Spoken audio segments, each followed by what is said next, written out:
بسم اللہ الرحمن الرحیم۔ ایجوکیشن جی پی ایس کی جانب سے آپ سب کو اپنے چینل میں خوش آمدید کہتا ہوں۔ دوستو آج کی اس ویڈیو میں ہم اسلامیات کے پارٹ 1 کو پڑھیں گے۔ پارٹ 1 کے بعد پارٹ 2 اور پارٹ 3 بھی ہوگا۔ تو شروع کرتے ہیں اپنے سوالوں کو۔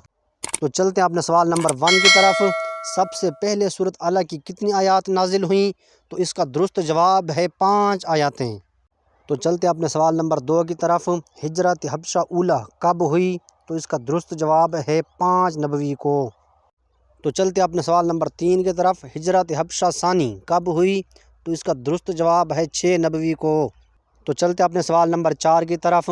حضور صلی اللہ علیہ وآلہ وسلم دعوت اسلام کے لیے کب طائف گئے؟ تو اس کا درست جواب ہے 10 نبوی کو۔ تو چلتے اپنے سوال نمبر 5 کی طرف۔ ہجرت مدینہ کب ہوئی؟ تو اس کا درست جواب ہے 622 عیسوی کو۔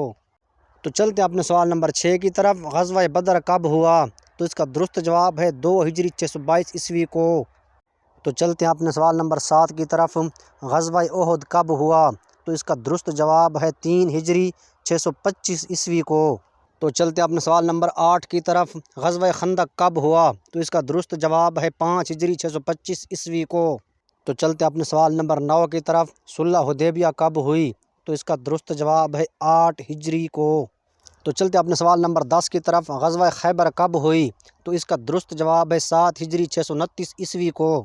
تو چلتے اپنے سوال نمبر 11 کی طرف۔ مکہ کب فتح ہوا؟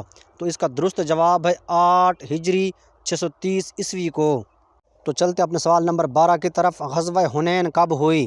تو اس کا درست جواب ہے 8 ہجری 630 عیسوی کو۔ تو چلتے اپنے سوال نمبر 13 کی طرف۔ غزوہ تبوک کب ہوئی؟ تو اس کا درست جواب ہے 9 ہجری کو۔ تو چلتے اپنے سوال نمبر 14 کی طرف۔ حضور صلی اللہ علیہ وآلہ وسلم نے کب حج کیا؟ تو اس کا درست جواب ہے 10 ہجری 632 عیسوی کو۔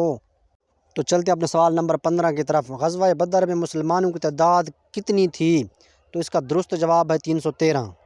دوستو اگر ویڈیو اچھی لگی ہے تو چینل کو ضرور سبسکرائب کر دیں اور ساتھ ہی بیل آئیکن کے بٹن کو دبا دیں تاکہ آنے والی ہر نئی ویڈیو کا نوٹیفیکیشن آپ لوگوں کو ملتا رہے۔ شکریہ۔